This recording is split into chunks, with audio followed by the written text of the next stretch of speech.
Bonjour Bruno. Tu es CDO de BNP Paribas Cardif France. Tout à fait. Et j'aimerais bien qu'on parle de la vision de la banque, de l'assurance dans un monde qui se digitalise. Oui. Alors le monde se digitalise et le monde change à une vitesse assez vertigineuse et l'assurance dans tout cela doit pivoter, se réinventer même, je dirais, puisqu'en fait tous les paradigmes de base qui ont servi à l'élaboration, à la construction de nos entreprises matures et de nos business models sont chahutés. Cette révolution technologique, c'est par exemple l'émergence des objets connectés, donc les objets connectés qui, dans le domaine de l'automobile, le domaine de la santé ou de l'habitation, changent complètement les comportements et les attentes des consommateurs. Si j'en prends le cas de l'habitation, on va installer chez nous des détecteurs de fumée pour éviter ou détecter les incendies, on va détecter les fuites d'eau et donc par conséquent on va minimiser les risques de sinistralité. Donc c'est vertueux à la fois pour le client et pour l'assureur. Et le client, de fait, attend une personnalisation de ses primes d'assurance.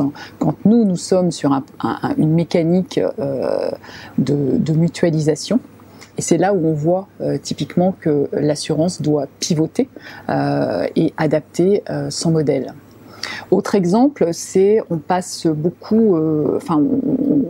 de l'ère de la propriété à l'usage aujourd'hui, avec le covoiturage, la colocation, etc.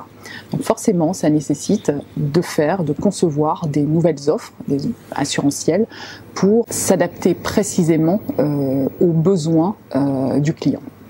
Donc on arrive presque à avoir un contrat d'assurance avec une spécificité liée à chaque client. Exactement. Quand on prend sur l'automobile, vous avez l'émergence du Pay as you drive, Pay when you drive, Pay how you drive. Voilà, donc c'est je veux payer une prime d'assurance en fonction de la façon dont je conduis, de quand je conduis, de comment je conduis. Voilà, et donc c'est de l'hyper-personnalisation de l'assurance. Alors justement, ces besoins des clients qui évoluent et qui, eux, adoptent la technologie très très vite, comment une entreprise arrive à suivre ce rythme effréné pour continuer son business model et le faire évoluer, mais en même temps arriver à s'adapter très très vite? Eh bien, il faut courir aussi vite que les clients. Donc il faut les écouter, il faut les comprendre, il faut les embarquer dans des logiques d'open innovation, mais aussi, alors par exemple chez BNP Paribas Cardif, il y a un élément important, c'est les collaborateurs, et les collaborateurs sont des clients, on a une vie à côté, voilà. Et donc on a créé une communauté qui s'appelle Coquelicot, qui est la communauté des clients collaborateurs.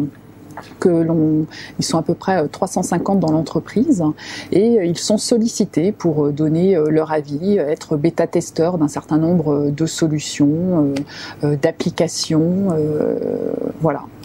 Donc on est dans de la co-création. Exactement. Ça aussi, d'un point de vue organisation de l'entreprise, ça modifie énormément la façon de travailler.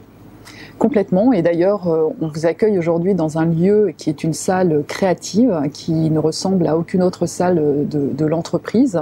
Elle est là pour faciliter l'innovation, la créativité, l'émergence d'idées, travailler différemment dans l'entreprise. Et donc nous avons plusieurs salles de cette nature. Nous avons également un Cardiff Lab qui est un espace de 120 mètres carrés à peu près qui rassemble toutes les nouvelles technologies, donc la réalité virtuelle et l'impression 3D, etc., qui est une façon en fait pour les collaborateurs de s'approprier ces nouvelles technologies qui émergent aujourd'hui sur le marché, et puis se familiariser et se projeter pour se dire qu'est-ce qu'on construit demain, quels sont les produits et les solutions de demain. Et en même temps, le client il peut avoir des soucis classiques liés à l'assurance. Et comment vous arrivez justement à gérer la relation avec lui, maintenant qu'il dispose d'une caisse de résonance avec les réseaux sociaux et qu'il peut vous interpeller en public quand il a son problème? Eh bien, nous aussi, nous avons basculé, nous avons une communication digitale aujourd'hui, donc nous allons sur les réseaux sociaux, nous avons des outils de veille et d'écoute de tout ce qui se passe sur le web social, donc nous sommes en alerte permanente pour détecter des clients qui manifesteraient un mécontentement, une insatisfaction à l'égard de la marque, pour être en réaction très rapide. Voilà, et puis nous établissons évidemment une communication plus large que celle de la simple relation client quand il y a une difficulté, pour, je dirais, avoir une logique plus conversationnelle avec nos clients. En même temps, vous avez un modèle économique qui s'appuie sur un réseau de partenaires. Oui. Et ce réseau de partenaires, automatiquement, est impacté aussi par le digital. Comment vous travaillez avec eux? Comment vous les accompagnez justement sur ce volet digital? Alors nous avons une relation très très étroite avec nos partenaires, c'est je dirais l'ADN de BNP Paribas Cardiff historiquement depuis 40 ans, et donc aujourd'hui effectivement ils font face à cette transformation digitale et nous aussi, et donc nous sommes très proches, on travaille vraiment main dans la main à la fois pour définir les solutions d'assurance qui conviennent à leurs clients, mais aussi nous travaillons sur l'insertion de ces offres dans leur propre parcours, pour être vraiment dans une co-construction là aussi très efficace.